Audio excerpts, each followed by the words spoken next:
Be My Valentine by Rosemary Wells.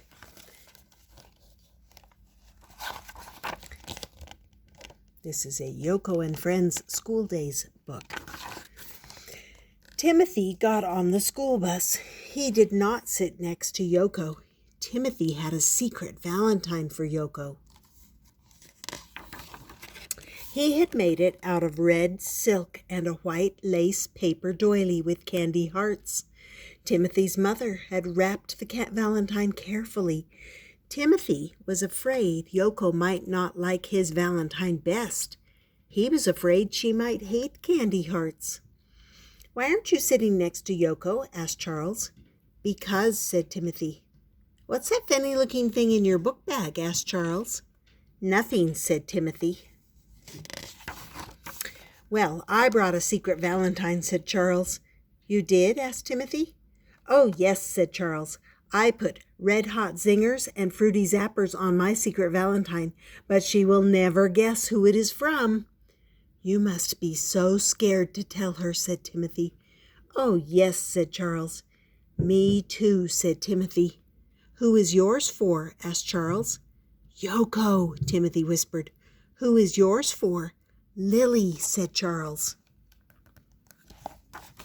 "Lily's easy," said Timothy. "She likes everything and everyone." Lily and Yoko sat next to each other on the bus. Lily spotted a big envelope sticking out of Yoko's bag. "What is that thing in there?" asked Lily. Yoko whispered, "My Valentine for Timothy, but I didn't sign my name on it because I don't know if he'll like it." "Oh, no," said Lily. "What?" asked Yoko. "I forgot my special Valentine."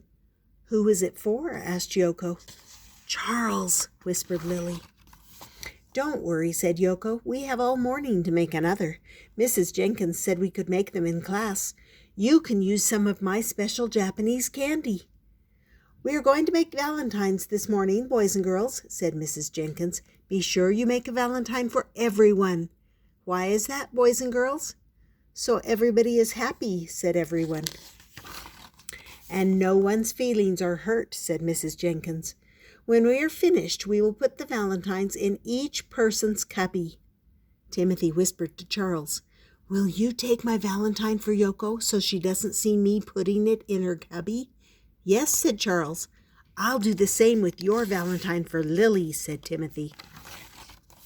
Timothy said to Charles, "Oh, I know someone we forgot." "You do?" said Charles.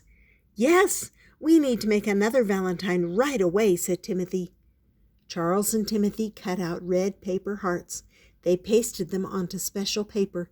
"This will really be a surprise," said Charles. Yoko took out her lunch. For dessert, her mother had given her Mount Fuji drops. Oh, yep, that's right. Yoko gave some to Lily. "They erupt in your mouth just like a volcano," said Yoko. "Take some for Charles's Valentine." Lily drew trucks all over Charles's Valentine. She sprinkled gold glitter on it and glued the Japanese candy to the edges.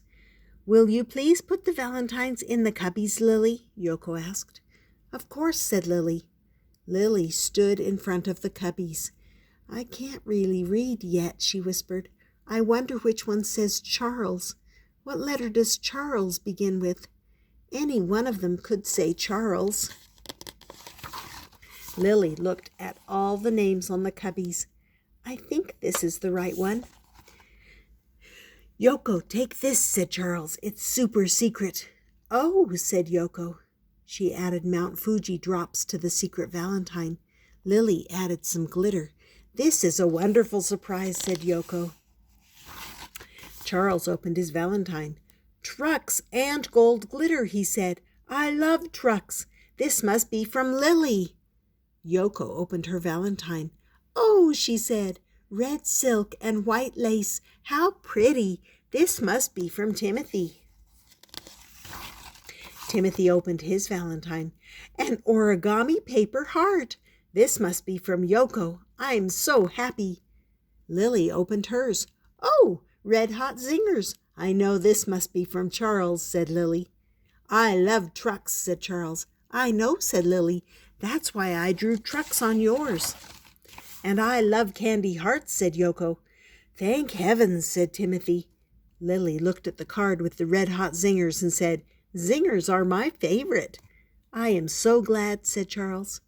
"Does everyone have all their valentines?" asked Mrs. Jenkins.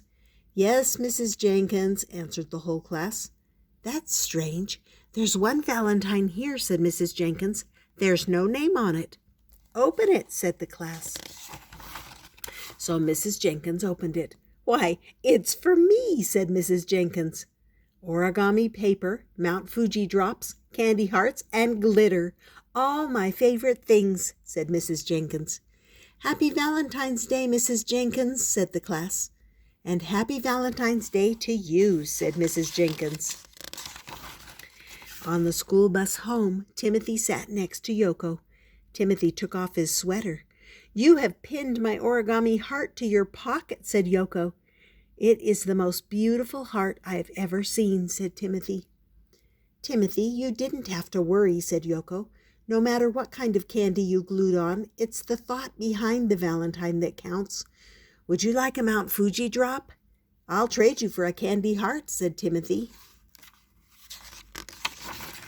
And that is called Be My Valentine by Rosemary Wells. Hope you enjoyed it, and I hope you subscribe and come back often. And there's a whole playlist of Valentine books if you want some more of them. Check it out.